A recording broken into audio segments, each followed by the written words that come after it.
Good morning, everyone. It's Maria, and today I want to share with all of you how to make this cute little yellow fire hydrant. So let's get started. Okay, let me introduce the colors that we're going to use on our fire hydrant today. I have a rod of, I think this is Lausha yellow. I think it's Lausha because the rod is really thick. And then I pulled a very small thin stringer of Mostardo, my favorite dark yellow. We have a thick stringer of red. I think this is medium red. I have a thick stringer of light gray. And I have a thick stringer of light lemon yellow. And that's pretty much it. I am also going to use my favorite dental shaping tool with the little curved paddle on it. This is what I use to marver all of my little designs, and I don't know, I love it. I've been using it for years. And that is pretty much it. I've got a rolling marver here that I'm just going to use the edge to kind of shape the bead. And that's all we need to get this job done. So let's get started. Okay. I've gone ahead and made the preliminary shape, but I want to kind of give you guys an idea of how I'm going to shape this fire hydrant. You can see right here at the top, it has a little dome. And in order to get that dome to form, I'm going to use the world's best lamp working tool called gravity. And I just go ahead and shape it like a regular barrel, putting down the layers. Just like that. These are kind of thin layers because I already got part of that dome going. And we're going to put a little tiny top right on there like that. And then I'm going to heat it up and kind of angle my bead so that the hot glass starts to flow downward, and you'll get a really nice dome. And you want to move it in and out of the flame as it shapes, and you can start seeing that little cone shape forming, and that's exactly what I want.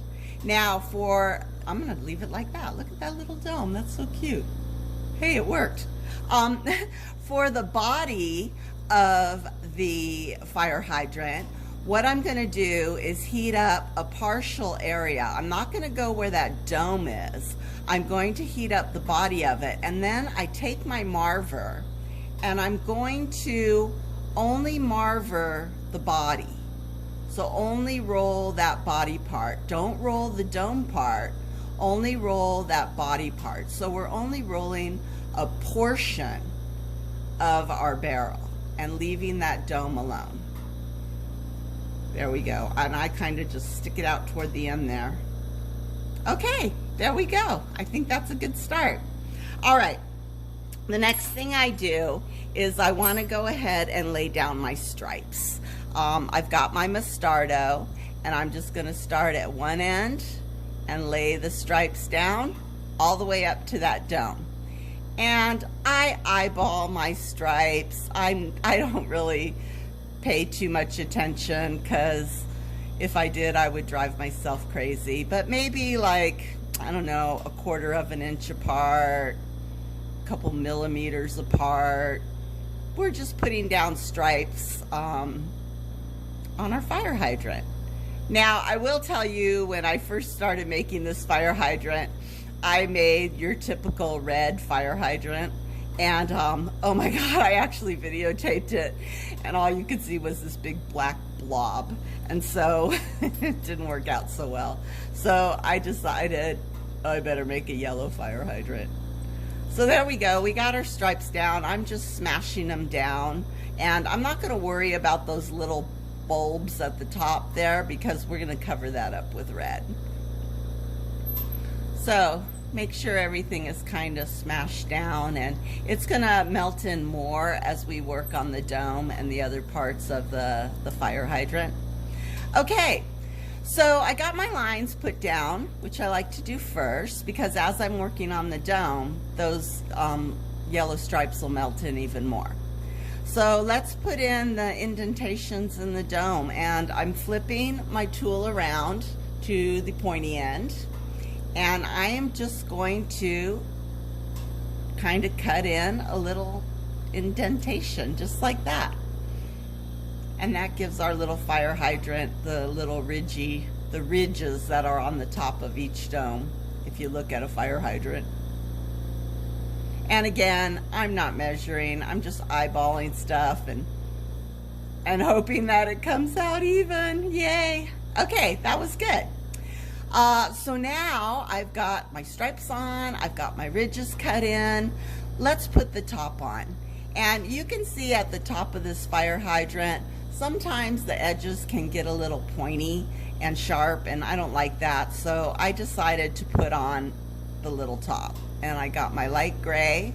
I'm just gonna put it over, half of it is on the dome connected and the other half is on the mandrel. So I'm gonna go ahead and put 2 layers of this light gray, just like that. And so now we've got a really rounded edge where the mandrel is. And I'm gonna go ahead and melt that in, and then what I do to kind of even it out is I just roll it, marver it down a bit, so you get that nice thick edge on your bead. And it also looks like the top of the fire hydrant. And you may have to straighten things out a bit. Okay, good. That looks good. Alrighty, next we're gonna put on the red. And the red is very easy. We're just gonna put it at the top of the stripes and the bottom of the stripes. So pick a point and then just rotate your bead. The best way to put this down is to put your stringer down and then rotate the bead and try to leave your stringer in one place. And if you do that, you can see that the edges will match up. So try not to move your stringer around. Instead, leave your stringer in one place and just rotate that bead and you'll come out okay. So let's try it again. Now that I've said that, let's try it again here on the bottom. All right, so far so good. We're hitting all the little balls on the stripes. And yay, comes out even. Perfect. Okay, I'm going to flatten those out a bit with my dental tool, just like that. And I'll just go around flattening, smushing it down, because we don't want sections popping off. Okay, now sometimes you get that big bulb right there and it doesn't look even. So I will take my tweezers and straighten things out. And again, I just put my tweezers in one spot and then rotate the bead. And if you need to have a spot reflattened, go ahead and reflatten, just like that. All right, let's do the top. I'm gonna flatten these parts out. I guess I could have used my press too to do this, but whatever's handy, whatever's laying around. Okay. Let's keep that tippy tip warm too. All right, that looks pretty straight. I don't think I need the tweezers to straighten that one out. All right, so now we're gonna go in and we're gonna put in the water spouts. And on a fire hydrant, they usually have a big water spout in the center and then 2 little ones up high. So I've got a nice big gather on my red stringer.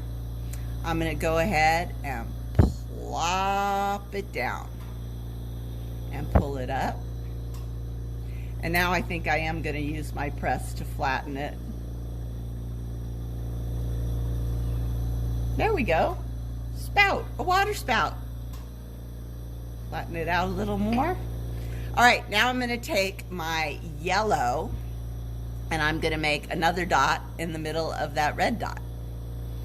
This time the gather's a little bit smaller, but in it goes right there. And then let's flatten it out again. And then finally I'm gonna take my light gray. There's probably some color theory behind this about keeping things consistent and all of that. I wish I knew more about color theory, but I don't. Okay, there is the front of the water spout, and now we're going to put 2 on the sides. And they go a little higher, so we'll go right up here like that, and we'll put one right here like that. And they're a little smaller, so go ahead and press them down. And we'll press this one down too. And on the side water spouts, I only put 2 colors. I only put the red and the yellow. I don't think the side water spouts stick out as far, so I don't know. I'm making this up as I go. There we go. Okay, and then go ahead and press those down. Press those down, and there you go. Oh my God, that's so cute. Now again, this one's a little big because I wanted you guys to see everything. But yeah, have fun, go for it, and I will see you next time. Bye.